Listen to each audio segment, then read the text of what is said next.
teman-teman, salam satu frekuensi.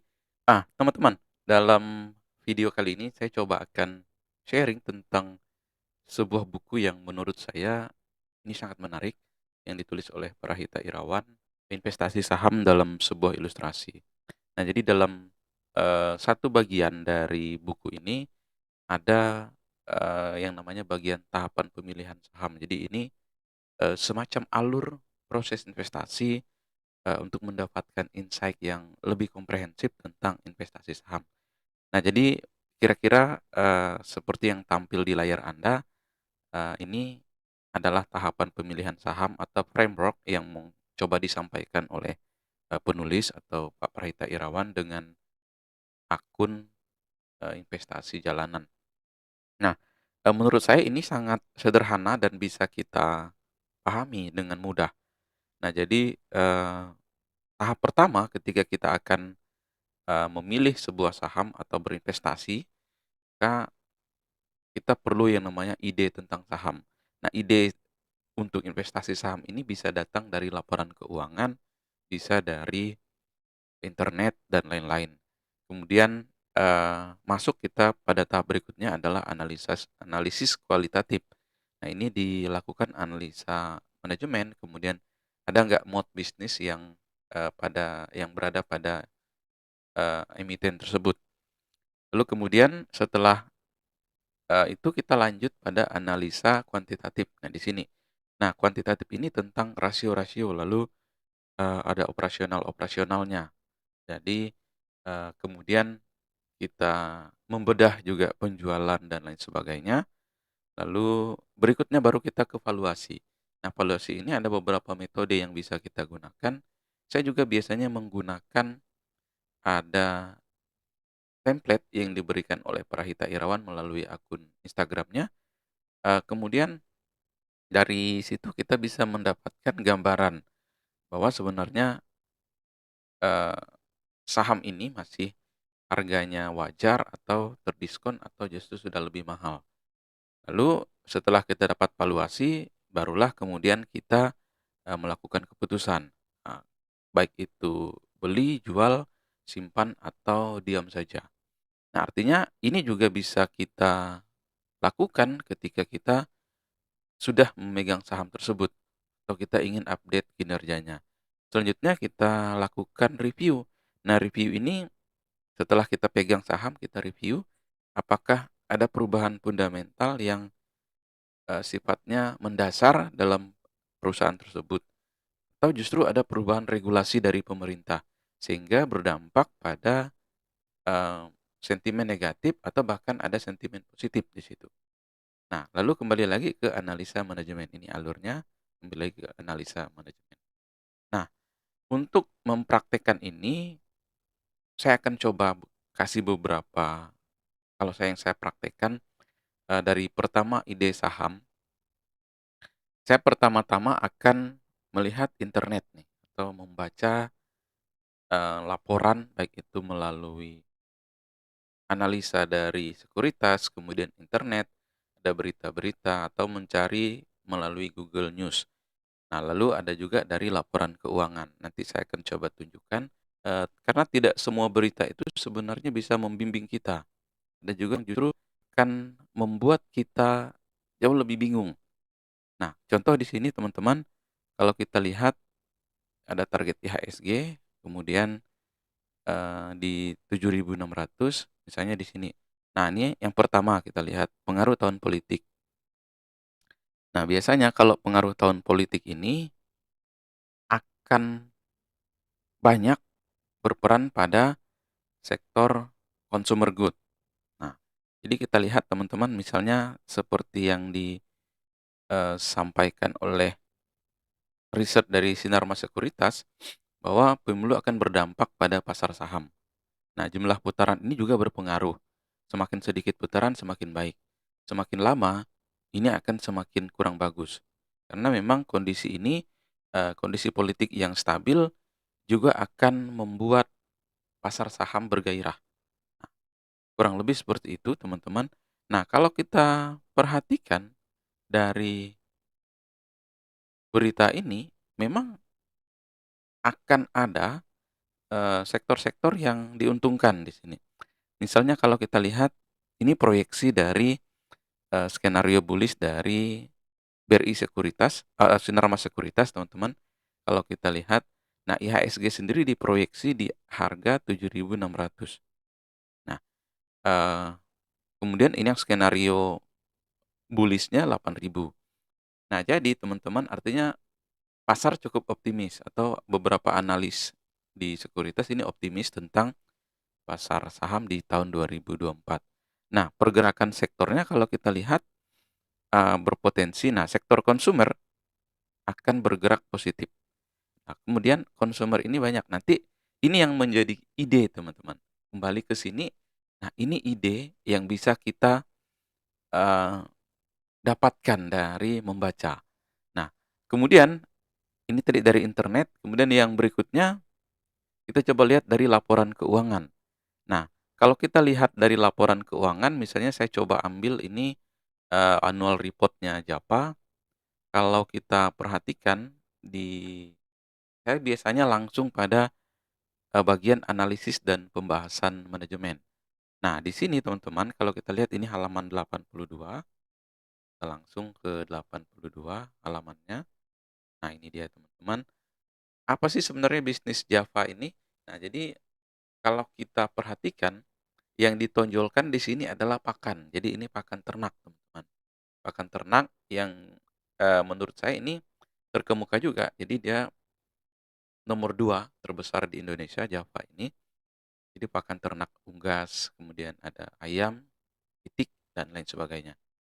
Nah, kalau kita lihat di sini, nah ini ada tinjauan ekonomi di laporan, tahunannya, kemudian ada tentang harga komoditas. Nah, artinya komoditas energi, kemudian ada gangguan rantai pasokan, ini menjadi tantangan. Ini risiko yang akan dihadapi oleh perseroan. Nah, apa yang mereka lakukan? Efisiensi dan inovasi menjadi strategi. Ini teman-teman kunci mereka. Nah, maka di sini kita akan mendapatkan beberapa informasi tadi. Kemudian kita bisa melanjutkan pada analisa kualitatif. Nah, analisa kualitatif bisa juga teman-teman membaca pembahasan manajemen ini. Nah, misalnya gini, kita lihat per segmen. Ini contohnya, kita lihat, pakan ternak, teman-teman. Pakan ternak ini kalau kita lihat di JAPA tadi, masih perusahaan JAPA, tapi kita disclaimer dulu, ini bukan ajakan untuk membeli JAPA, teman-teman, tapi ini hanya mencontohkan, yang terbesar, kontribusi terbesar dari penjualan, eee, perseroan ini adalah dari pakan ternak. Nah, artinya pakan ternak ini yang berpengaruh tadi energi dan rantai pasok. Jadi mereka mengimpor jagung. Ini akan, berdampak pada, kinerja dari perseroan. Nah, kalau kita perhatikan teman-teman, di sini SMK Nusa Pakan Ternak menjadi penopang utama. Nih, kalimatnya, jadi penopang utama dengan kontribusi 41%. Nah, itu kata kuncinya. Jadi kita nggak perlu baca semua. Kemudian ada segmen, usaha pakan ternak ini kalau kita lihat memang, akan selalu dibutuhkan. Tetapi memang, intervensi pemerintah juga di sini, penting teman-teman. Jadi kalau kita lihat, ya bisa jadi ini menjadi kunci dalam pemilihan saham tadi. Nah, setelah dianalisa kualitatif, barulah kita ke analisa kuantitatif. Ada rasio-rasio, kemudian ada operational number di sini, teman-teman. Nah, saya kalau bicara analisa kualitatif, biasanya saya lakukan pemilihan rasio yang sangat sederhana. Jadi, sebenarnya bisa teman-teman kalau, mengikuti si penulis tadi, Pak Parahita Irawan ini, beliau ada memberikan semacam template untuk, melakukan analisa kuantitatif. Nah, jadi di situ teman-teman saya coba kasih contoh, eee, sederhana, tapi menurut saya ini, cukup bagus juga kerjanya. Jadi kalau kita perhatikan, nah ini teman-teman, jadi kita perlu membedah, yang namanya laporan keuangan, kemudian laporan neraca, dan laporan arus kas. Jadi dari 3 laporan ini nanti kita silahkan masukkan di sini, cantumkan, lalu kemudian kita mendapat gambaran. Jadi rasio-rasionya ada di sini, teman-teman. Misalnya, tentang profit marginnya. Jadi, profitabilitas rasio itu ada gross profit, operating, net profit, ROA, dan lain sebagainya. Jadi sini sudah lengkap, teman-teman, asalkan teman-teman mau lebih repot sedikit untuk mengumpulkan informasi minimal dalam 5 tahun terakhir, artinya kita sudah mendapatkan gambaran tentang di analisa kuantitatif. Nah, di situ ada 2 kata kunci, rasio dan operational number. Sini tadi, teman-teman. Jadi ada gambaran. Lalu kemudian kita ke valuasinya setelah kita dapatkan itu. Nah, misalnya tadi saya coba lanjutkan ke Java, teman-teman. Ini menurut, eee, template yang saya pelajari ini. Nah, ini jadi Java ini, teman-teman, ini model, metode valuasi equity bond. Nah, menurut Java ini, teman-teman, jadi sekarang harganya sudah fair value, teman-teman. Jadi di angka 1.100 itu fair value. Jadi harga wajarnya itu 1.100. Nah, tetapi teman-teman, karena di tahun 2023 kinerjanya juga lebih rendah dari 2023. Tapi kita nggak mau bahas valuasinya, karena itu soal bagaimana kita meyakini sebuah perseroan atau perusahaan. Nah, kalau kita lihat berdasarkan Graham formula, sebenarnya ini masih tergolong bagus nilainya. Jadi masih lebih tinggi. Jadi ada 1000-an, 1.900. Tetapi teman-teman, ini lebih lagi kepada semacam kerangka berpikir yang menurut saya ini eee, sangat baik untuk kita terapkan dalam menganalisa saham. Jadi nggak hanya langsung pada rasio, tetapi tidak mendalami laporannya. Makanya tadi saya tunjukkan ada pendalaman terhadap laporan keuangan, laporan laporan dari, laporan tahunan. Baru kita bisa ke tahap yang lain, ke valuasi dan keputusan ini adalah langkah terakhir sebenarnya. Nah, kalau saya biasanya, saya juga bahkan akan membedah penjualan dari, Java ini. Saya coba ambil update 2023, saya coba akan bedah penjualannya di segmen mana yang terbesar. Nah, benar tadi disampaikan ada 41% di pendapatannya itu dari pakan ternak, tetapi teman-teman, kalau kita perhatikan pakan ternak ini, nah ini, eee, oke, di sini sudah, ada penurunan dari penjualannya di pakan ternak itu berdasarkan update 2023 ini 26% kontribusinya, setelah kita bedah segmennya. Nah, jadi, Java ini juga melakukan penjualan terhadap, perusahaan-perusahaan lokal. Jadi marketnya ini market lokal 98%, dan bahan baku yang digunakan sebenarnya juga kita bisa bedah, teman-teman. Kita bisa cantumkan, kita bisa lihat, lalu margin kotornya atau laba kotornya ini sekitar belasan persen. Nah, yang menariknya, teman-teman, di sini kita bisa lihat hasil kotornya, hasil, segmen ini kalau kita perhatikan. Nah, hasil kotornya tadi setelah dikurangi beban, sebenarnya peternakan komersilnya ini masih merugi. Bahkan tahun lalu juga masih merugi. Jadi ruginya itu ya sekitar 200-an miliar kalau kita lihat, karena laporannya sudah dicantumkan dalam jutaan rupiah, artinya kalau sekarang kita lihat miliar, dia ada 6 angka dihilangkan. Jadi 200-an miliar. Nah, sedangkan dari segmen pakan ternak, teman-teman, ini yang berkontribusi terhadap pakan ternak tadi ya.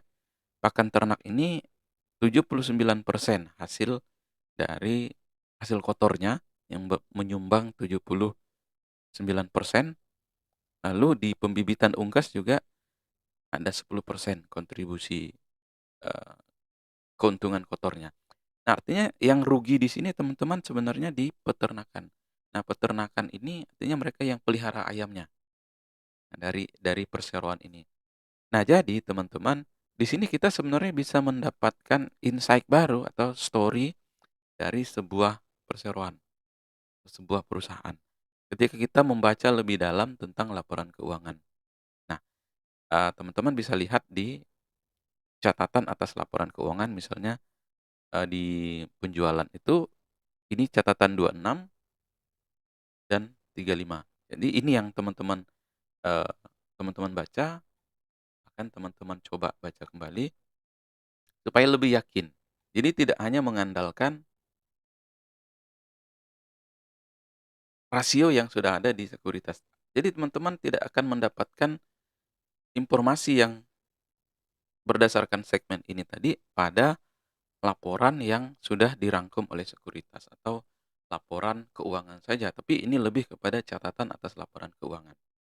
Nah, kita kembali lagi ke framework-nya tadi. Nah, bagian dari analisa kualitatif atau segmen tadi juga sebenarnya masuk dalam kualitatif dan sekaligus kuantitatif.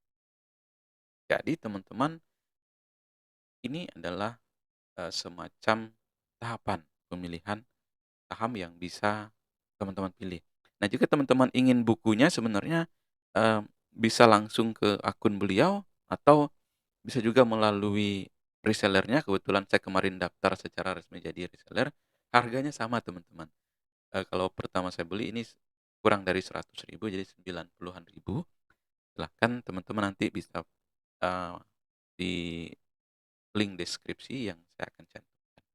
Nah, oke teman-teman, demikian tentang, sharing kita tentang tahapan pemilihan saham yang mudah-mudahan ini bermanfaat.